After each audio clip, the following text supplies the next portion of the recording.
When you are a more shy, introverted person, you will exactly know what I'm talking about. For example, you come into a new situation with new people and you think, okay, I hope I will be perceived well, and you really try hard to fit in. Or you might see a girl that you really like and you realize all the girls that I ever liked in my life, all of them were never interested in me. And you think, okay, why would she be interested this time into me? Or maybe you're in a situation where maybe your parents or your coworkers, where they treat you poorly, then you want to speak up and open your mouth, but you realize in that second, okay, every time I opened up my mouth, I haven't been taken seriously and was like rather embarrassing because I didn't respect me and my boundaries. If some of those things resonated with you, then you're living in the past, which is ruining your now. So I remember when I was like first starting like my career as a salesperson, right? I really had problems making the framing from like a more like, okay, consulting to more like, it's not a consulting situation now, it's a sales situation now. Like making this switch, like making this shift. And I really had problems with that. And I really was afraid, okay, now ask him, okay, if he wants to have a second conversation where we can talk about everything in more detail, right? I was super nervous. One of the worst things I did because of that, because of the fear, I was guided by fear. I tried to avoid it and never really asked for that. I never really wanted to present the price because I had like negative feedback from that. So this was like literally one of the worst things I could have done, right? Living through the past and also being guided through the past and not taking action in the now or avoiding action in the now just because we were afraid.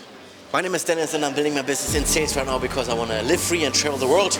And right now we are in a cafe here in Colombia, enjoying some coffee. And yes, here on YouTube I want to document everything, my ups, my downs, my learnings, and I will share my learnings here on this channel. So yeah, I hope I can inspire you to maybe go on your own journey. If this sounds interesting, you can consider subscribe. And now let's continue with the video. Living in the past means that we are holding on to like old stories and clinging on to like old things, experience like that happened to us, and letting incidents of the past, things that happened to us in the past, define, letting it shape our character, the person we are, and letting it shape our reality.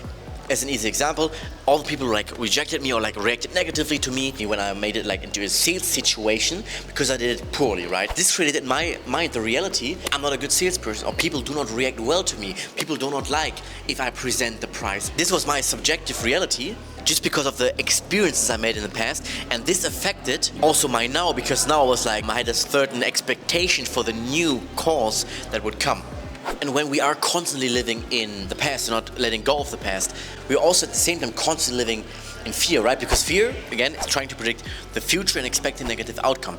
But what are we doing when we live in the past? We make our conclusions for the future based on the incidents and all the experiences that we had in the past. By doing that, we at the same time try to predict the future, which is fear. And the interesting thing is, by constantly living in the past, we at the same time bring back the past into the now, and we constantly relive the past and make the same experiences, which doesn't allow us to change or to make new experiences that then would shape our reality differently, right? And this like reinforces our current beliefs and our current reality, and not make change or improvement possible just because we hold on to the past. And there's one simple thing how we can all stop that, and this is by realizing, okay, the past lies behind us, and the past has no effect, like literally zero effect onto us if we don't allow it to have any effect on us. If we do not hold on to the past, if we're like very like a blank piece of paper, one new experience that we make in the now can change our whole life and our whole reality.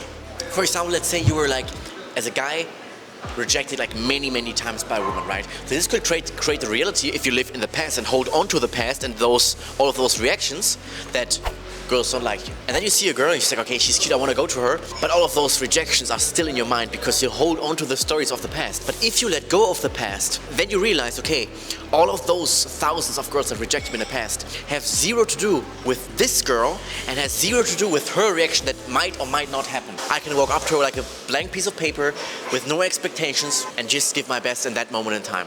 And then who knows, maybe she likes you, and then you think, okay, completely new reality, right?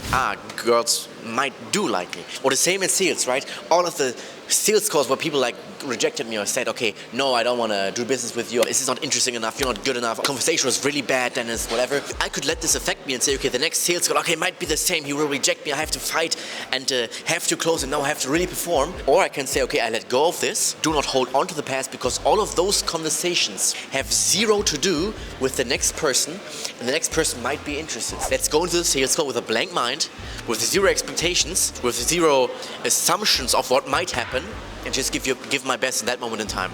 Again, if I then close somebody, then the negative experience from the past have zero effect on me, but I can make those positive experience reinforce my reality that I want. Another example that just came into my mind is like if I only have, for example, bad YouTube videos, or let's say videos where I have almost no views, people like make negative comments or whatever, this might just encourage me and say, okay, why even continue with this YouTube? I have this dream YouTuber, whatever, yeah, cool, only negative reactions. This would be me living in the past. But who knows, like the next video could be like a, how do you call this, like a viral video, right? Like a viral video that people love, that like maybe inspire people, that is super cool, that really pushes the channel forward. But I would never even think about producing a new video or the next video and like continue grinding if I would live in the past and let the negative past experience affect the now. And another negative side effect, or not side effect, but a negative effect of living in the past is that we open ourselves up, or we become vulnerable to doubt. How can we let go of doubt? First of all, get smart. As Jim Rohn would say, like educate yourself, getting smart and competent at what you are doing. This first kills doubt. And second of all, let go of the past. Let go of the past and do not live through your past. Don't bring the past into the now and relive it over and over and over again. No, let go of it. Realize, okay, today is a new day. Today is like a blank new day, and I have a new chance to start from zero again today. Alright, I appreciate that you watched until the end. Again, my name is Dennis, and some years ago I committed myself to achieve all of my goals and live my dream at some point in my life. And yes, here on YouTube I will and I want to document all of my journey, like the journey from failure towards success, and I will also share all the learnings that I make on this journey. So yeah, if this sounds interesting, you can consider subscribe down here, and then I might inspire one or two people, or maybe more. Yes, because the motto here of this channel should be, or is, 10 years of hard work for 50 years of freedom. This is what I want to live. This is where I want to maybe lead by example. Hopefully can lead by example. If it's interesting, you can subscribe if you want, and we might see each other next video. Thanks for watching. Buenas noches.